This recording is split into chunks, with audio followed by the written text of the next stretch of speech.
जयंत घोषाल साहब हमारे साथ हैं। तो सर, किस तरह से अब देखा जाए, देखिए अब मैं उन सवालों का जिक्र कर रही थी, सवाल ये भी कि ईडी का शिकंजा जो है वो कसता जा रहा था, तो उनको तो शामिल होना ही था। इस तरीके के इल्जाम जो है अब एनसीपी की तरफ से या तमाम जो विपक्षी दल हैं जो एकजुटता की बात कर रहे थे, अब उनकी तरफ से दागे जा रहे हैं। सत्ता का लालच था, ओहदे का लालच था, पहले भी कर चुके हैं, ये तमाम सवाल है। यही सवाल आज मीडिया भी उठाएगा।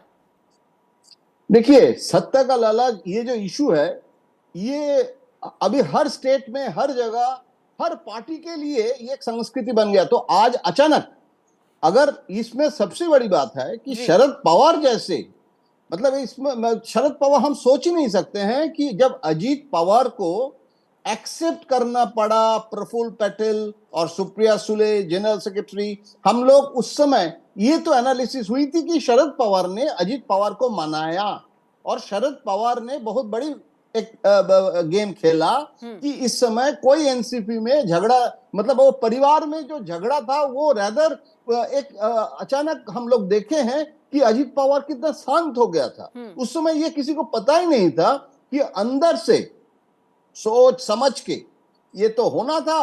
और वो भी देखिए, ये कल गुरु पूर्णिमा है और पूर्णिमा इस समय से जिस समय वो लग गए हैं, मतलब बहुत सोच समझ के एस्ट्रोलॉजी भी शायद देखा गया है कि ये शुभ समय शुरू हुआ है। और उस समय ये ऐसे नहीं है कि अचानक आज, यानी सर कहा जा सकता है कि तूफान से पहले की वो खामोशी थी और तूफान आज उठ गया है महाराष्ट्र में। बिल्कुल बिल्कुल। और इसमें एनसीपी का सिर्फ सेटबैक नहीं है, ये कांग्रेस के लिए भी, क्योंकि देखिए 2024 के पहले जब प्रतिपक्ष एक अलायंस करने के लिए अभी बैंगलोर में मीटिंग बुलाया और कर्नाटका का जो विक्ट्री है उसमें भी एक सेटबैक ये है कि देखिए कांग्रेस और ये जो विपक्ष की राजनीति है, ये अगर अपना अलायंस को नहीं रख सकते हैं जी, और वो इतना बड़ा अलायंस मोदी जी के खिलाफ क्या अलायंस कर सकते हैं। तो ये जो सवाल है, और एनसीपी के शरद पवार को हम लोग मानते हैं कि महाचाणक्य, तो इससे मेजर सेटबैक। और प्रफुल्ल पटेल जैसे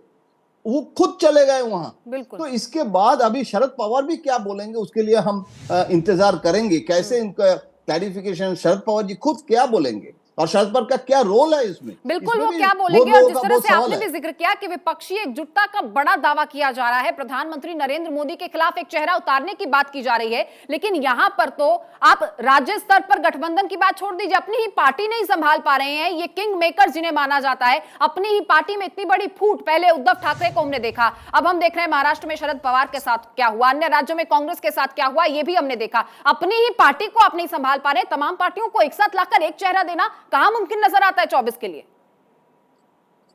बिल्कुल। और देखिए, राहुल गांधी अभी इस समय, स्टालिन कुछ दिन पहले बोले हैं कि पूरी प्रतिपक्ष के prime ministerial candidate Rahul Gandhi होंगे जी। और उसके बाद ये भी अनाउंस किया गया है कि अभी फिर से एक रोड शो किया जाएगा प्रतिपक्ष का। तो इस समय महाराष्ट्र में ऐसे नहीं था कि बीजेपी के लिए सरकार बनाना बहुत जरूरी था, ऐसे नहीं था, लेकिन बीजेपी के लिए एनसीपी को तोड़ना ये महाराष्ट्र सरकार को बचाने के लिए नहीं, लेकिन 2024 के पहले ऑल इंडिया पॉलिटिक्स में भाजपा की जो रणनीति है उसमें ये बहुत बड़ा एक मोमेंटम, और पार्लियामेंट सेशन आ रहा है और बहुत सारे इश्यूज, ऑर्डिनेंस का इश्यू पार्लियामेंट में आ रहा है। जब प्रतिपक्ष कोशिश कर रहे थे कि कैसे हम मोदी जी के जो और अमित शाह जी का बीजेपी को कैसे घेरना है, अभी तो खुद एनसीपी सेल्फ डिफेंस में जाएगा।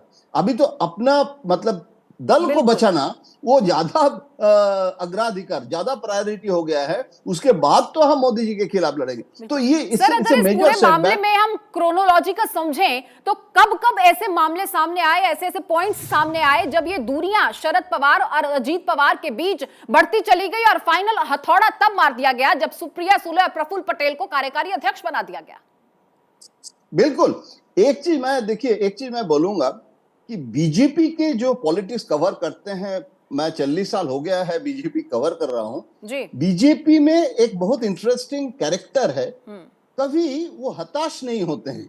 मान लीजिए एक सेटबैक हुआ, सरकार नहीं बना पाया, और जब उद्धव जी सरकार बन गया था, देखिए कैसे उद्धव सरकार को क्या हालत मतलब हुआ, अल्टीमेटली क्या इवेंचुअली क्या बना।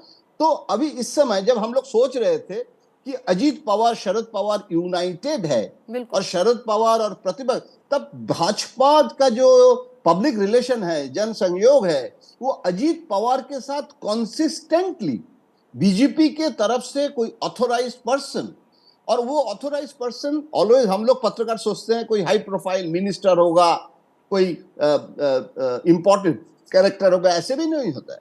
बहुत ऐसे कैरेक्टर है जिसके बारे में पत्रकार को पता ही नहीं है, जो अजीत पवार के साथ क्लोज है, जो he is close to Ajit Pawar, close to BJP. ये ट्रैक टू डिप्लोमेसी जो है पार्टी में, ये भाजपा का बहुत इंटरेस्टिंग कैरेक्टरिस्टिक्स है, और ये बीजेपी में इनहेरेंट क्वालिटी वाजपेयी आडवाणी जी के समय बिल्कुल, से ये तो बीजेपी की खासियत की बात हो गई सर, जो बार बार महाराष्ट्र में तो खास तौर पर हावी नजर आती है, अन्य तमाम पार्टियों पर